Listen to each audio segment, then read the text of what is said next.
and thank you for joining me on Dancing in the Discomfort Zone podcast.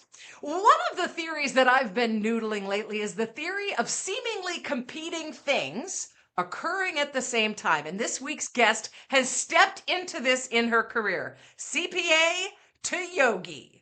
Amy Vedder, CPA, CSP, is also a musician. She's a dynamic keynote speaker, a CEO of the B3 Method Institute. She uniquely blends her expertise as a business leader, a CPA, a yogi, and a wellness practitioner. And through her innovative B3 method, which is business plus balance equals bliss, and fulfillment ROI measurement system, she demonstrates how well-being directly drives business success. She takes 25 years of experience in finance, technology leadership, and she combines it with her training as a certified health and life coach and empowers organizations to achieve sustainable growth through connected leadership. She's the host of Breaking Beliefs podcast and the author of Disconnect to Connect. She transforms how leaders create thriving, purpose-driven cultures and how wellness actually impacts the bottom line. Amy, thank you for joining us today. Thanks for having me. Great to have you here. Well, it's so fun because the first time you and I talked, we sort of talked about the fact that you were a CPA. Mm-hmm. And then we also talked about the fact you were a yogi. And I was like, those two things are very different. So talk to me about your journey to where you are today. Yeah, so I said I was going to be a CPA when I was 12 years old. Obviously, I didn't even know what a CPA was. You just like the letters. My grandfather had been a CPA, and my mom had been an art teacher, and I think she had thought it was a mistake not to be a CPA. So that started being in my head that I was going to be a CPA when I was 12. So I was on that path for a long time, but in parallel, I also played the violin and spent many, many hours practicing the violin in orchestras and painted. So I had this big creative side to me. And my family hit hardship when I was in high school. My parents got divorced. My mom lost her business. We lost our house. We lost everything inside of our house. So I started working 3 jobs. And when I went to college, I was like, I'm going to be a CPA because I learned that it was a safe and secure career. So that was the path I went on for many, many years. And then in my early 30s, I became partner. And so I was in the accounting world. That's a partner of an accounting firm. And that's good. Yeah. One of the bosses, right? One of the bosses. And achieved it and was kind of like, wait, now what's next? And so that really kind of started this moment of, oh my God, what's my vision? What am I going to do? And I had just had my second child and I got sick from the pregnancy and wasn't allowed to do my normal workouts. And the only thing I was allowed to do was go to yoga. So as a type A personality, when I was told that the only thing I could do was yoga, that was not the best news, but it actually changed the trajectory of my life for the last 20 years. And that's really the origination of how this all began. Wow, awesome. And wasn't it you that somebody was like, you're not going to tell people that you're training in yoga, right? Because then you ended up being an instructor and becoming a wellness, coach Yes. and all that stuff. And they're like, you're not going to tell people, are you? Is that what that was you, right? Yeah. I mean, the thing was, and it was definitely 20 years ago was definitely a different era of being more conservative in business, especially as a CPA. And I definitely kept my 2 worlds separate because yogis were kind of looked at like hippie. And even though that wasn't true at all, I realized going through training, there were so many people like me that were just kind of in this crossroads of their life. And one of the first times that I realized I could bring the 2 worlds together, I was teaching a yoga class and this was maybe like 5 years after becoming a yoga instructor. And it was a class that I did every like 3 times a week. But one morning, one of my clients came in and she was like, "Wait, you're the yoga instructor?" And then someone, of course, these people that were coming to my class all the time didn't know I had another side of me either. Mm-hmm. And they're like, "Wait, you're a CPA?" Yeah, right. I'm like, "Yeah." And then they were like, "Oh, I have a brother that's a CPA. My dad's a CPA." That it started this whole conversation. But I also realized with my client, we started having this much deeper relationship because there was another side to me and her that neither one of us realized. And slowly but surely, I started bringing it more and more into the things I do to what I do today. Yeah, Yeah. absolutely. And violin, where have you been, did you play the violin the whole time in your Mm. career as well? Yeah. So I gave up violin, after high school. I just couldn't keep up with it. Mhm. And even just paying for lessons was so expensive. So I'm not a person that likes to do things halfway. And so, so I had let it go and really didn't have time for it. It wasn't until recently because what happened was my kids, when my oldest son turned 7, I told him he could start an instrument and he chose to play guitar. And then actually, we were just talking about the Michael Jackson movie. There was actually a Michael Jackson movie out after he died. That was his last concert. I This don't know is if you it. ever saw. Yeah. Yeah, this is Uh-huh. it. It's Yeah. great. So, such a good movie. And we were watching the movie together, and the lead guitarist was a woman. I don't know if you remember that Mhm. movie at all. And Yep. I never seen a woman be a lead guitarist. And I turned to my son, I was like, "I'm going to learn guitar with you." I want that red guitar. So he was, at the time we were taking lessons, but eventually we went to School of Rock. Um, and I decided to play bass guitar so that I could like balance him out. You two And could have a then, band. yeah, and then my younger son started playing drums and singing. And by the time my younger son had his bar mitzvah, we became the Vetternators. And so, and no one knew we were like coming out to play. We had on the intermission, the Vetternators were playing, but no one really knew what that meant. What that meant, right? And it was just such an amazing experience. And so the interesting part of the journey was, especially in the beginning, because music was such a serious thing. It wasn't like I enjoyed the violin, don't get me wrong, but it was so much practice. It was so much competition. I never played an instrument for fun. It's for fun. Yep. And when I started bass, the school told me, they're like, "Look, everyone's a beginner, so you'll be fine." And I get to that first rehearsal, and it was so not true. Maybe it was like the first time these men had come out of their basement, but they had been playing since they were 16. And I was the true beginner. But then when we started playing AC/DC and Guns N' Roses, and I was like, I have always wanted to play rock. Like, I wanted to figure out how I could do it on my violin when I was younger. So I was like, it was a lesson along my B3 journey of like, it's how you feel. It doesn't always, you don't always have to be the best, right? And so I Yeah. got to play music that I loved. And then I guess it was probably about 3 years ago, the concert the adults were playing was Guns N' Roses. And I got assigned to November Rain. And then I'm listening to it, and I'm like, wait, I think I could play violin with this. Like, I heard the strings in the background. So I pieced it together and I created the violin part and asked the, teacher or coach, band director, if I could do it.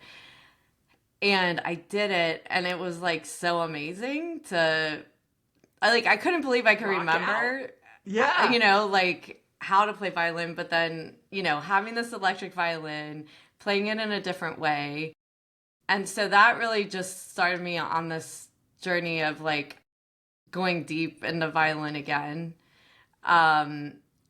Because it's such I didn't think I could go back to it because I took it too seriously and I didn't know if I could just have fun with it. Mm-hmm. But I am. I'm having a lot of fun with it now. That's super cool. Well, and it's funny because you and I have a parallel path. I studied opera and classical singing. Wow. And it was never fun after a while. I quit because I was like, it's just always, you have to be better. You have to be the best. You have to get better. Everything is judged. Everything is, and it's like, I just don't, I can't make the noises I used to anymore. So it's not fun anymore. And I'm rediscovering it, which is really awesome. And I think it's fun to kind of look at it from a different angle, but I love that quote. You don't always have to be the best. You can just do it and have fun at it. It can just be fun. Yeah. It can just be fun. So talk about this connection between wellness and your yoga, and you became a health coach as well, and business, because these are two areas where very often they're separate, but today with huge overwhelm, huge burnout epidemic, big problems in the workplace because humans aren't taking care of themselves and they're pushing too hard. How do you blend the two to create a corporate message around this wellness that has been so well received? Yeah, it's really been an evolution, which has been interesting. So I came out with Business Balance Bliss. And basically, the overwhelming thing that I get from people as adults is I've lost my joy. And, we lose it in we're working hard. We've got family demands. We start losing ourself, that we exist. Yeah. And so Business Balance Bliss was really about how do I get to that joy again? Like what things can I do in my day and what things can I do outside of my day? Mm-hmm. And then as I started going through the process, I started going deeper because I'd be on podcasts like this, or people would ask about the question of I get work-life balance and what you're talking about, but how did you even begin? So I actually created a prequel book that I call it, called Disconnect to Connect. And it really is more that journey of burnout, right? And when I go back in my path I really burned out at 16 when I was working 3 jobs and just trying to make all ends meet. And I really started creating some bad habits then that I took into my work life. And a lot of times we blame the outside, but a lot of those things are things we self-inflict. We could do something about it. Yeah. Yeah. Yeah. And so I really talked about leadership and how if we don't fix those things ourselves as leaders, we don't model the right behaviors for people on our teams, and then it just keeps perpetuating. So I've done a lot of workplace transformation consulting. And through that, one of the things that I would get annoyed with is initially executives or maybe even people at conferences would be like, work-life balance is a soft topic.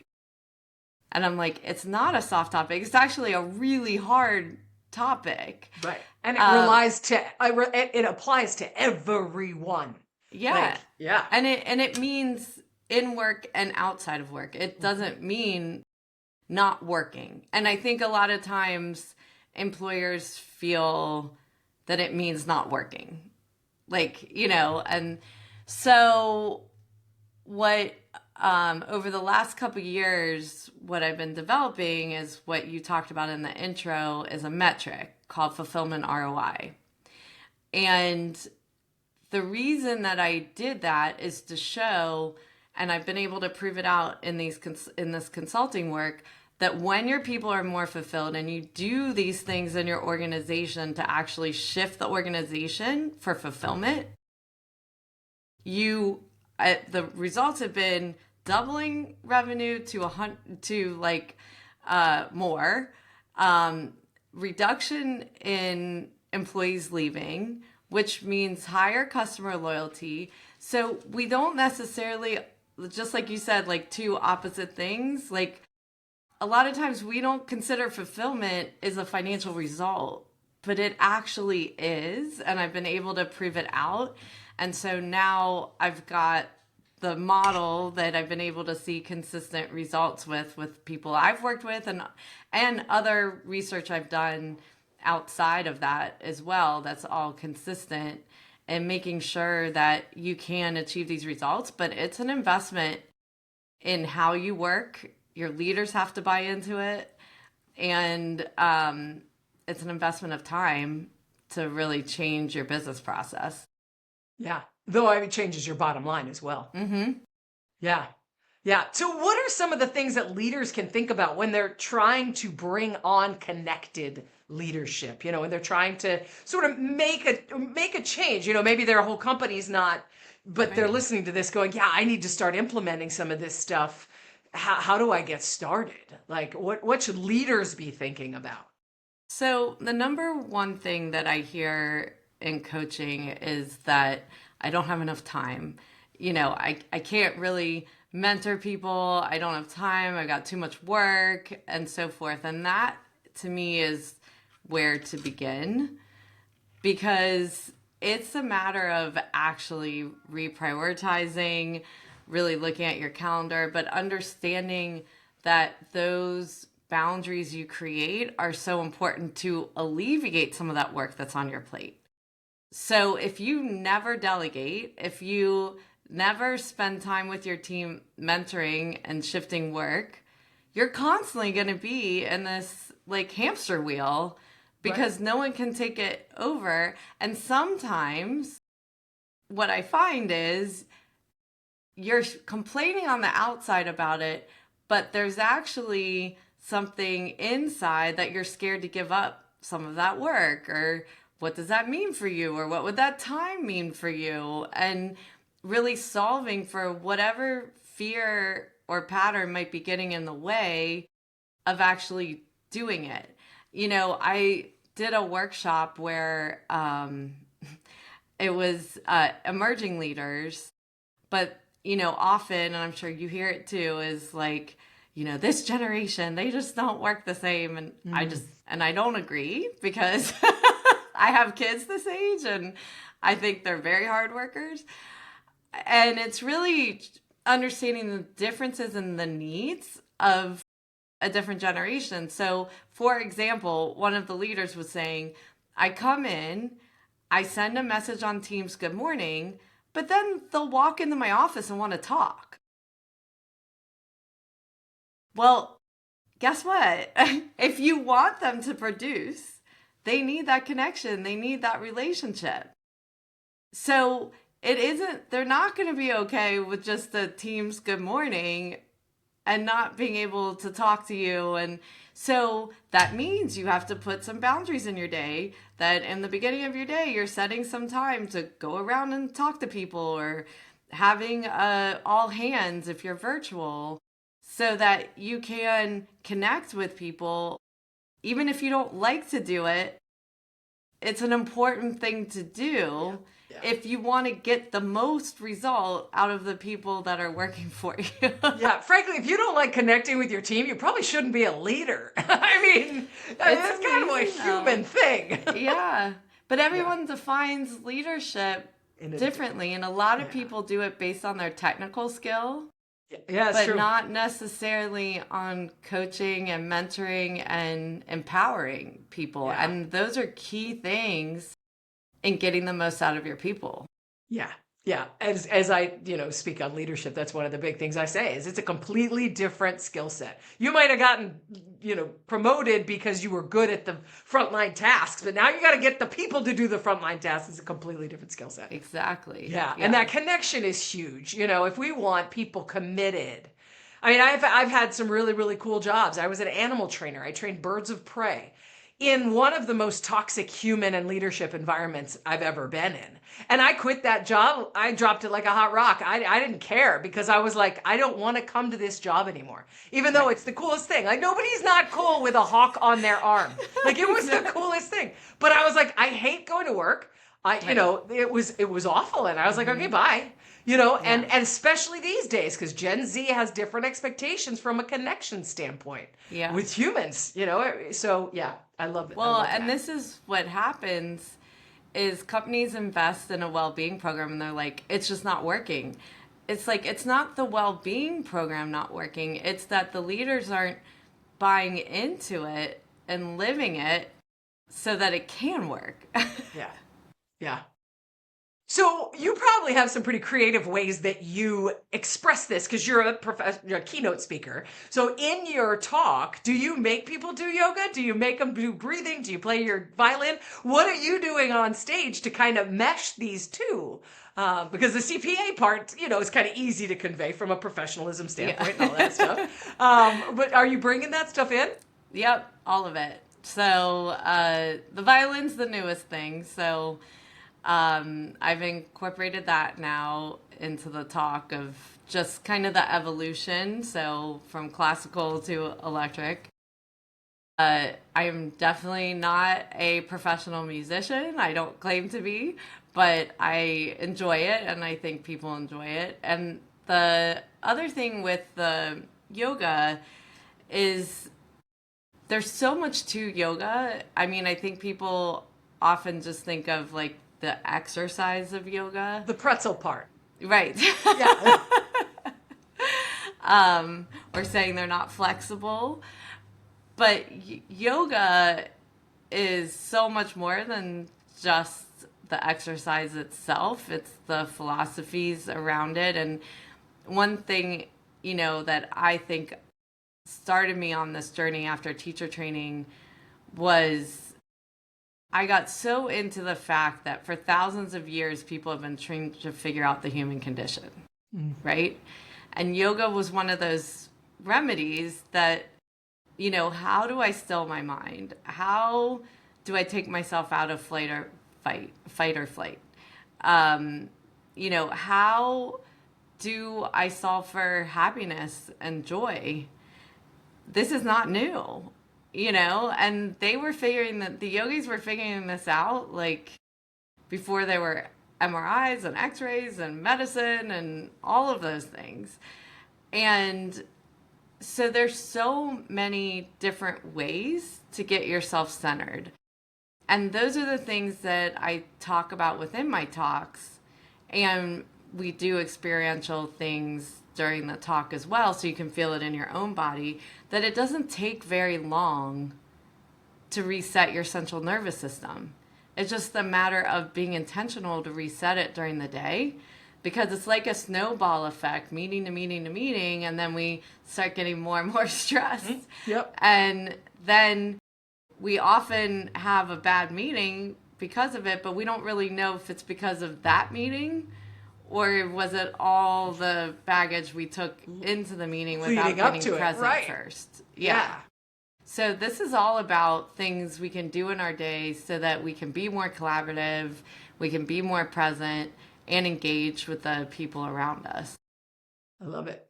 And that, the meditation, the breathing is that thing that brings you back to this moment now. So I don't take all that stuff in with me, or so I don't have to go to the parent-teacher meeting with all the stress from work, and it can be like going on a walk. It can be listening to music, in yoga we call it equilibrium, right? Like, so I want to come back to equilibrium. So if I notice that I'm amped up or I'm even tired, what does that mean? What do I need to do to bring myself back to equilibrium? Do I need to get up and walk? Do I need to eat something? Do I need to drink water? It can be so many things to keep my energy stable throughout the day.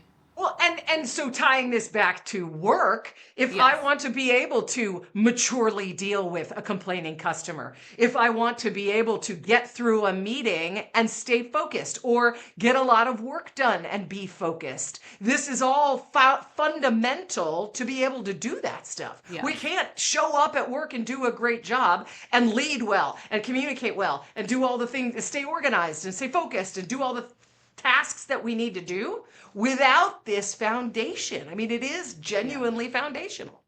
Well, and going back to boundaries, all the research is that when we try to multitask, it actually takes us longer to get our own work done. So setting time to take breaks in your day so you can individually focus on your work, even if it's not a meeting, you will actually get more done in less time and be more productive than getting diminishing returns on your brain to keep pushing it 10 hours a day, 12 hours a day. It's just not functionally possible. Right. And you're getting further and further out of that equilibrium that you were talking about, to the point that you're like falling off the edge and yelling at people in the afternoon meetings.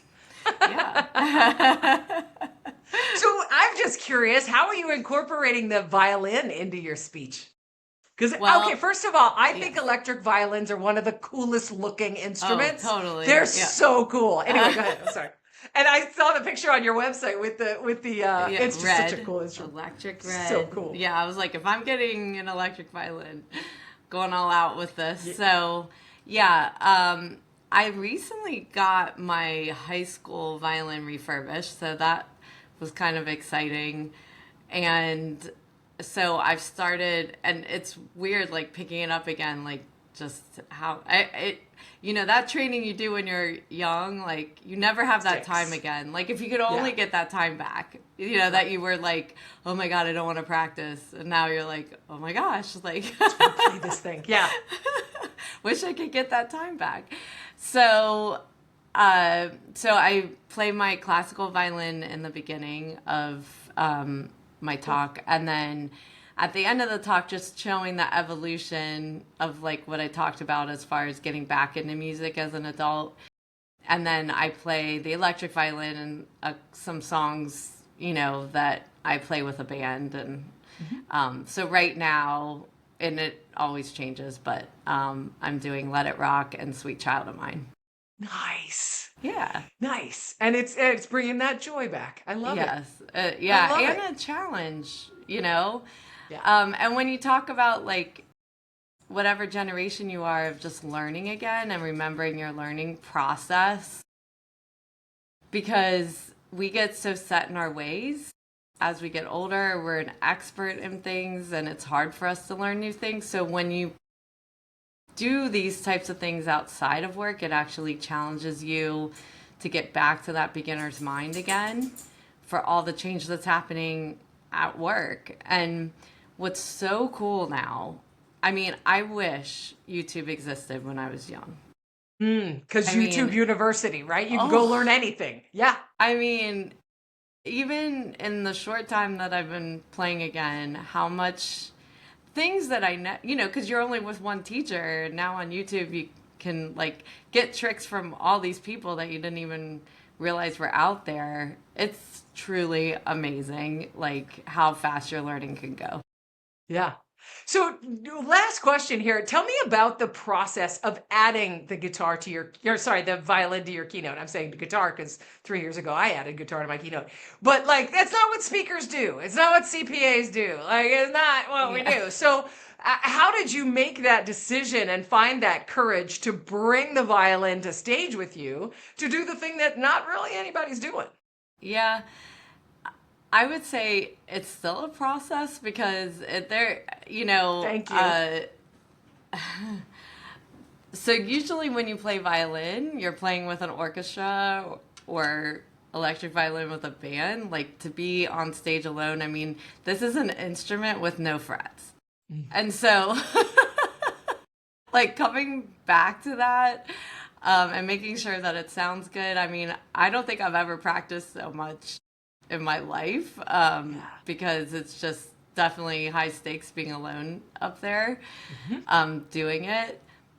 it's been a huge challenge, and there's definitely been times where I'm like, why am I doing this to myself? I don't need to do this to myself. To do this. But it is that experience piece of it.